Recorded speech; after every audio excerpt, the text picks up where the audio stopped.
நலம் காக்கும் ஸ்டாலின், உங்கள் குடும்பத்தின் நலன் அரசின் பொறுப்பு.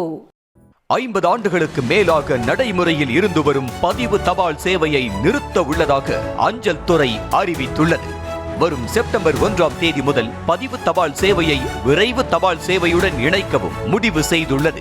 அஞ்சல் துறை வழங்கி வரும் பதிவு தபால் சேவை மிகவும் நம்பகத்தன்மையானது. இந்த சேவை மக்களுக்கு குறைந்த விலையில் வழங்கப்பட்டு வருகிறது. பதிவு தபால் மூலம் அனுப்பப்படும் தபால்களுக்கு சட்டப்பூர்வ அங்கீகாரமும் வழங்கப்பட்டிருந்தது. வேலைவாய்ப்பு கடிதங்கள், சட்ட அறிவிப்புகள் உள்ளிட்டவைகளுக்கு பதிவு தபால் சேவை பயன்படுத்தப்பட்டு வருகிறது. இவ்வளவு சிறப்புகள் கண்ட பதிவு தபால் மூடு விழா காணவிருக்கிறது.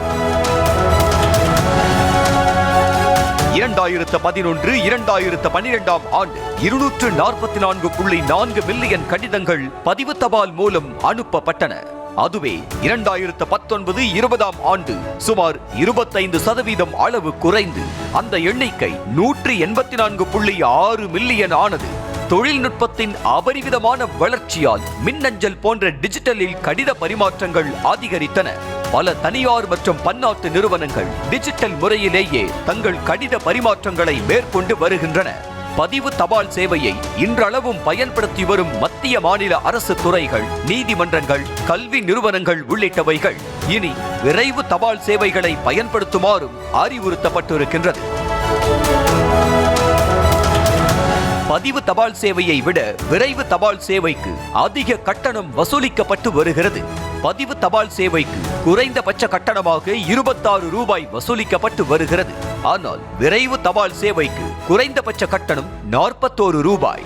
அதே போல பதிவு தபாலுக்கான ஒப்புகை கட்டணம் வெறும் 3 ரூபாய்.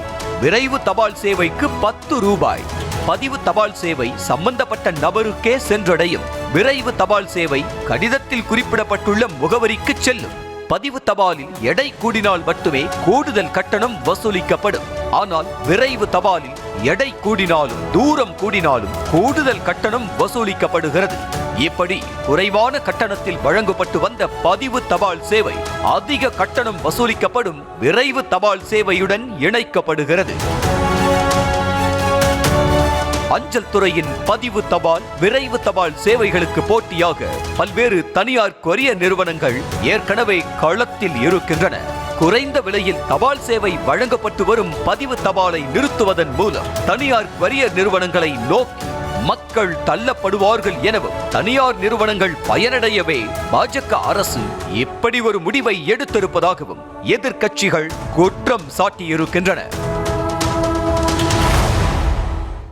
நலம் காக்கும் ஸ்டாலின், உங்கள் குடும்பத்தின் நலன் அரசின் பொறுப்பு.